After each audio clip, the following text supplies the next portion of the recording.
Este modelo del modelo primario exportador y secundario importador, que se suele llamar. Y en ese sentido existe la voluntad política que no ha existido nunca antes en la historia del Ecuador, de apostar a otro modelo de desarrollo. Y ese otro modelo de desarrollo es basado justamente en el conocimiento, en la creatividad, en la innovación. Es una decisión política, no es una decisión técnica, ¿no? Y eso implica realmente trasladar recursos de un lado al otro, implica disputar el sentido político con una élite que está muy cómoda, porque realmente el tema del rentismo que existe en Ecuador lleva a tener una posición incómoda con respecto a cómo generar riqueza, que muchas de las veces no le gusta esta apuesta que se está haciendo. Y esto ha implicado entrar en la disputa al interior del sistema de educación superior y obviamente con los poderes de facto. Y al interior del sistema de educación superior se han hecho muchas cosas y ya se tienen resultados, ¿no? Que es lo importante de la reforma que estamos llevando a cabo. Si es que hablamos desde una perspectiva programática, podríamos decir que tiene 4 aristas principales este modelo, que busca combinar y que se dé a la vez un proceso de, yo diría, luego menciono 2 estructurales y 4 pilares, un proceso de búsqueda de la excelencia del sistema universitario. Nosotros no podemos tener contemplación con la mediocridad que existía en el Ecuador y que todavía existen muchos grupos dentro de las universidades que quieren seguir manteniendo esa mediocridad. Ahí hay que buscar la excelencia, calidad, estándares internacionales. Nosotros no podemos señalar que está bien la Universidad Ecuatoriana cuando realmente todavía nosotros no tenemos ni siquiera una universidad que despunte, ni siquiera en la región. Muchas veces existe autocomplacencia con respecto a ser el mejor dentro del Ecuador. Creo que eso para nosotros no es para nada suficiente. Este tema de la calidad tiene que venir acompañado de un proceso de democratización en el acceso a la educación superior, y creo que lo estamos cumpliendo. Siempre señalo este indicador que Ecuador, antes de este gobierno, de cada 10 personas que ingresaban a la universidad, 7 pertenecían al 20% más rico.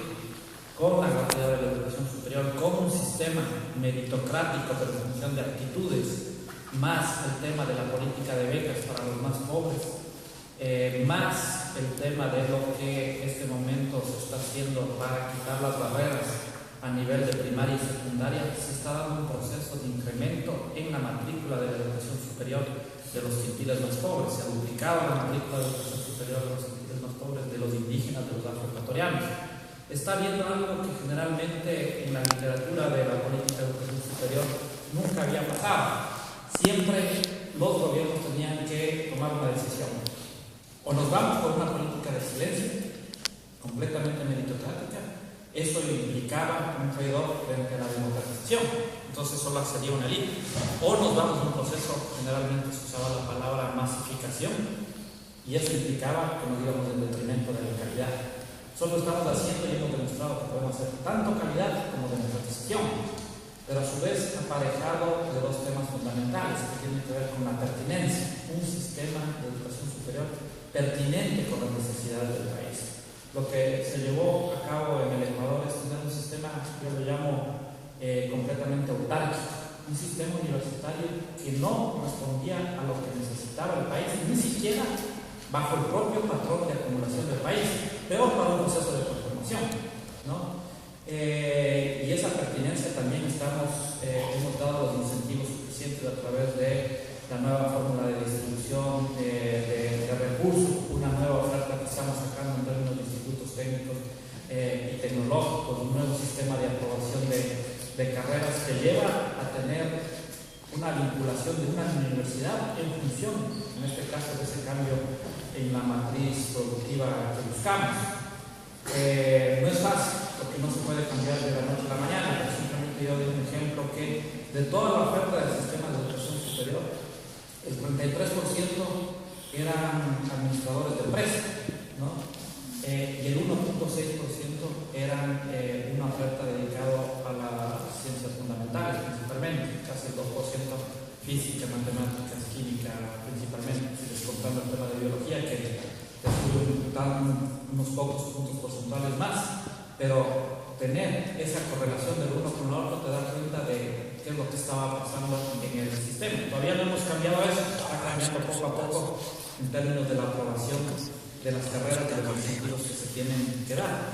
Y la cuarta lista es el tema de la autodeterminación del pensamiento, es decir, generar conocimiento para el Ecuador en función de las necesidades del país y en función de las potencialidades de donde queremos poner los recursos, en función de esas ventajas comparativas que tenemos.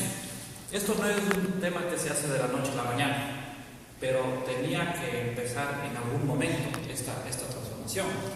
Y esta transformación la empezamos hace algunos años y, como señalo, ya se están dando resultados que a veces todavía son, a nuestro modo de ver, bajo la velocidad que quisiéramos que se dé, mucho más rápidos, mucho más vertiginosos, pero ya estamos viendo resultados concretos. El tema de la publicación, por dar un indicador que se suele usar en revistas indexadas en este periodo de la reforma, se ha duplicado el número de papers de revistas indexadas. Somos el país que más crece, de acuerdo al World Economic Forum, en puestos en innovación científica. Estamos duplicando 38 puestos, crecemos en toda la región.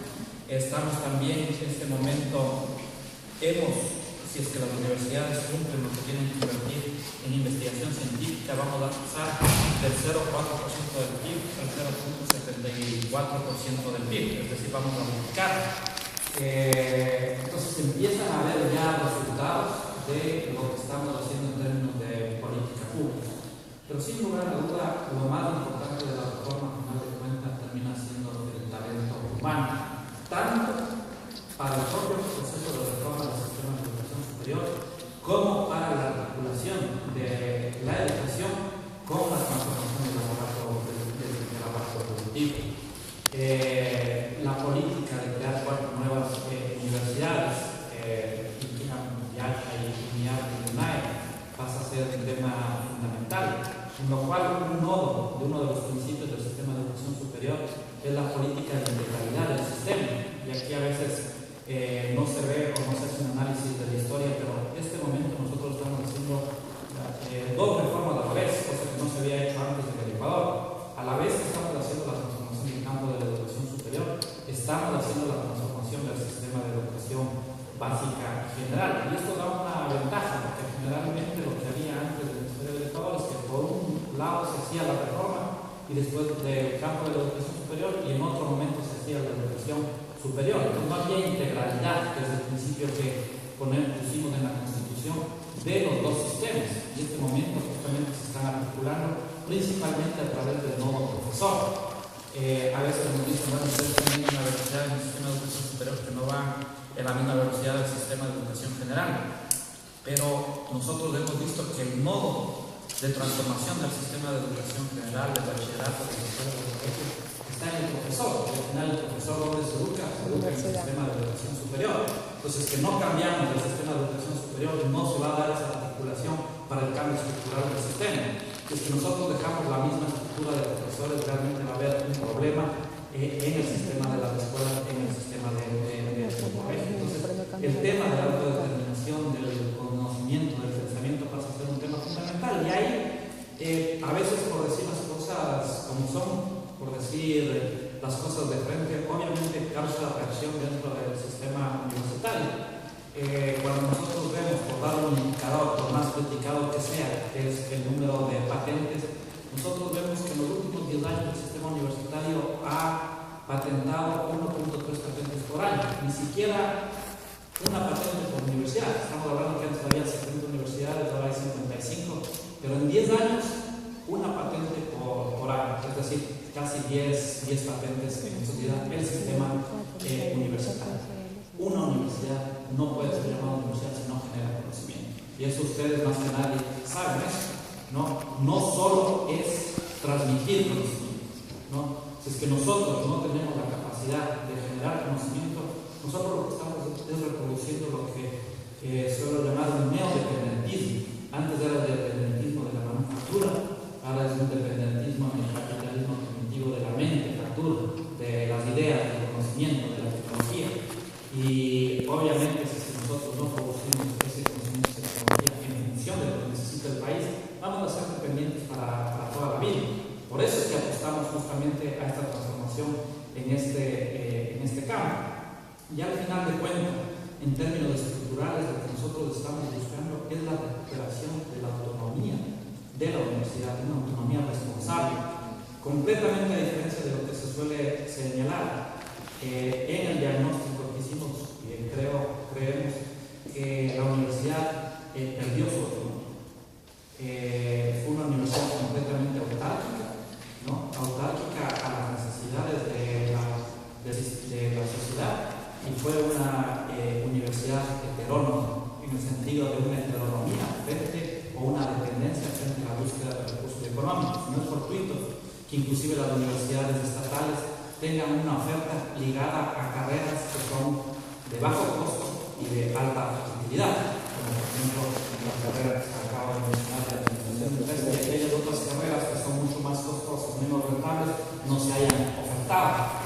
Entonces nosotros buscamos recuperar en la política pública en general esa autonomía que se ha perdido durante los últimos 20 años, en el marco de sí ver a la universidad, a la ciencia y la tecnología como un bien público. Y esto no es menor, verle como un bien público, así se gestiona particularmente, ¿no? Que eso a veces no se entendía y muchas veces no se entiende dentro del proceso de reforma. Una universidad que forma malos profesionales o que hace mala investigación, así sea una universidad particular, tarde o temprano tendrá un impacto dentro de la sociedad.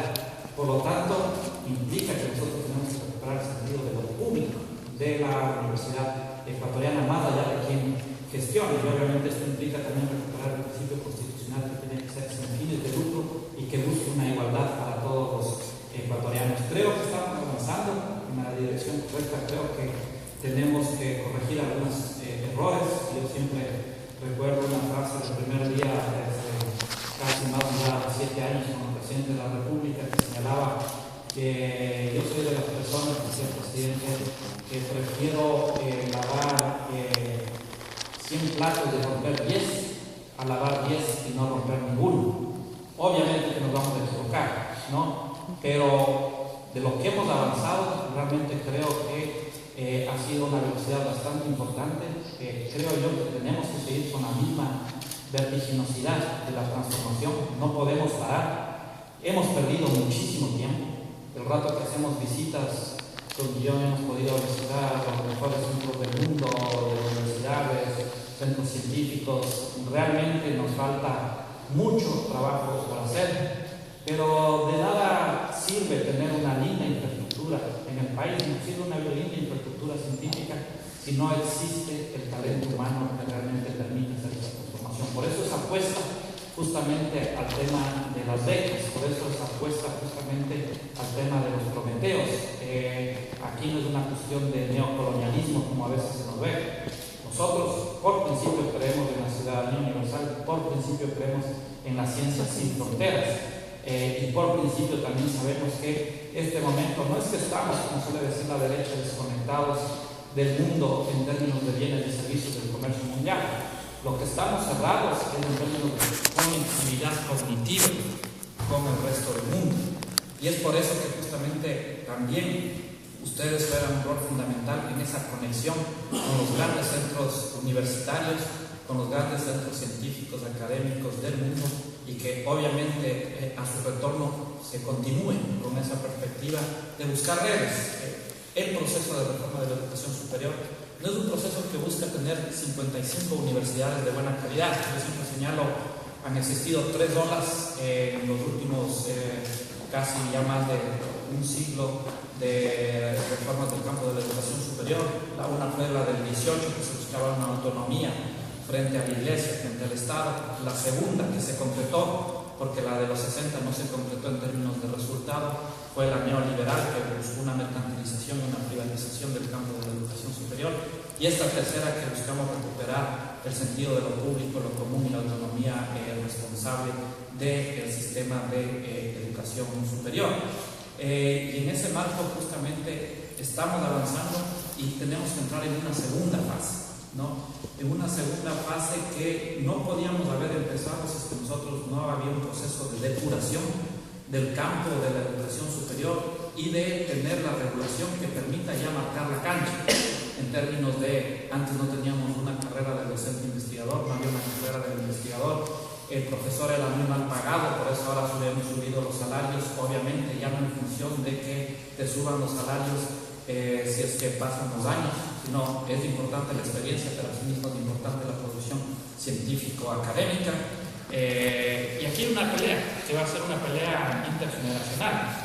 A nivel de las universidades muchas veces no se busca articular con los circuitos mundiales, cuáles son los estándares mundiales, eso implica publicar, eso implica dirigir tesis, eso implica escribir libros, asistir a seminarios, etcétera, y se busca simplemente que ese incremento muchas veces de la remuneración esté únicamente asociado al paso de los años, ¿no? La experiencia es importante, pero obviamente todo lo otro también es muy importante dentro de los sistemas cognitivos del conocimiento de educación superior, de ciencia y tecnología.